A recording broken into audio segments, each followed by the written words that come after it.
Hi, my name is Lisa Mathis, and I'm a bilingual speech language pathologist in Arizona. I work in the schools, so like everyone else, I am now a teletherapist. And I wanted to share with you today how I have been using interactive play scenes through teletherapy with my students. I work with students with autism and young children that are very hard to engage and hard to maintain attention. So I just decided to make my own interactive play scenes that would work on words, vocabulary that I thought would be interesting and useful and functional for my students. I started by making them in PowerPoint and then moved over to boomlearning.com because the platform at Boom Learning is nice because the kids can, if they get a hold of the screens, they won't end up editing the images as they might when we use the shared PowerPoint scene. So I'll share my screen with you so that you can see an example. This is my favorite scene right now, and it's in the bath. And what I've done was include several scenes.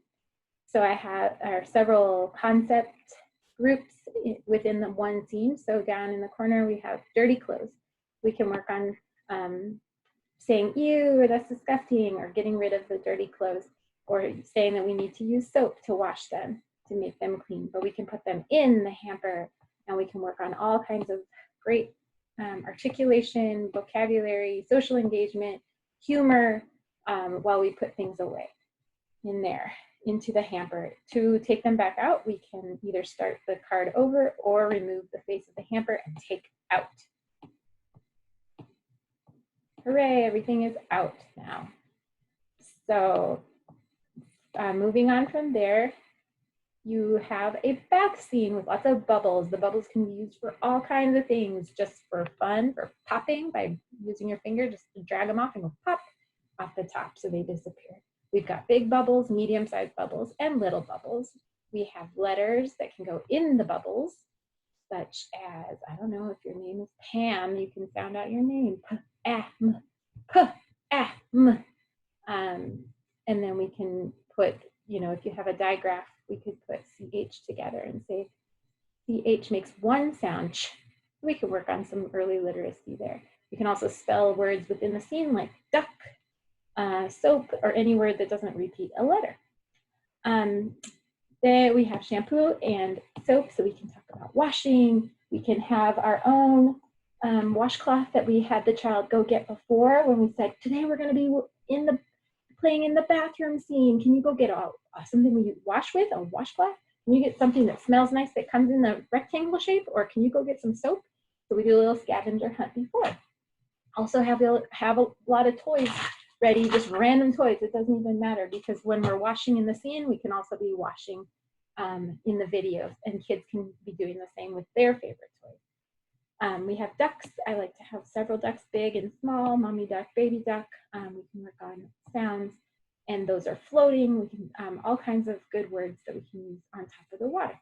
We can move all the bubbles over, and if you'll look closely, we can move some fronts, and we can, once we're getting a little bored, we can move the bath scene.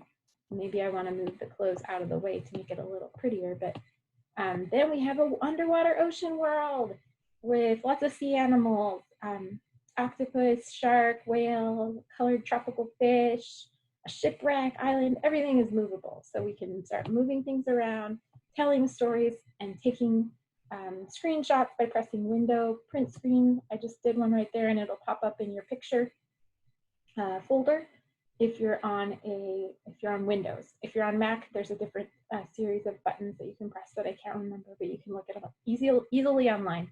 Then you have those files to send home to the child to share with their parents or to feel proud of. So we're moving things around. The island can come up, and we can create scenes on top of the water. We can have the ship come and become a toy that pops the bubbles. The seashells can go down into the water. We can talk about deep, shallow, dark, light, all kinds of things. We can spell words. We can have animals chase each other. And you kind of have to figure out who goes in front of each other. So most of the animals go in front of a whale because he's the biggest. So I wanted him to appear as if he were further away. And then finally, if maybe we've washed all the toys, or put shells on all kinds of things, spelled some words. And then maybe we want to have more fun, so we have a couple of hidden objects. To the left, a parrot, a treasure box, and a pirate that, and did I say pirate? Parrot and pirate. And they can play on the island, they can hop over onto the land, they can go up into a bubble, and the bubble can pop, and all kinds of funny things can happen to them.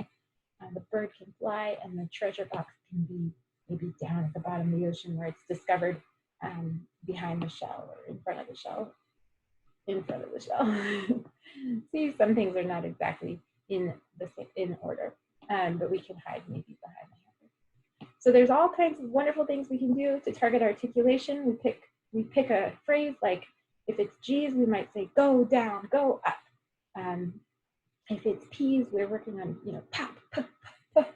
If it's F's, we might be saying float or fly or far away. There's all kinds of ways. Working on B's, we might just say bye-bye for everything. So all kinds of things that we can target articulation, social engagement to keep kids who are struggling.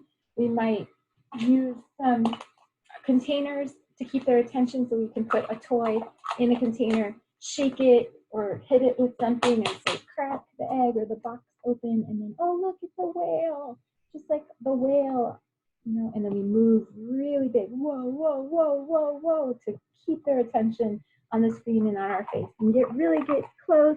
And if you need to, maybe have your bathroom real cleaned up, but bring the camera into your bathroom, and you can act some of these things out with maybe even fill the tub with a little water and put the whale in, and the child might do the same if their parents are on board with that.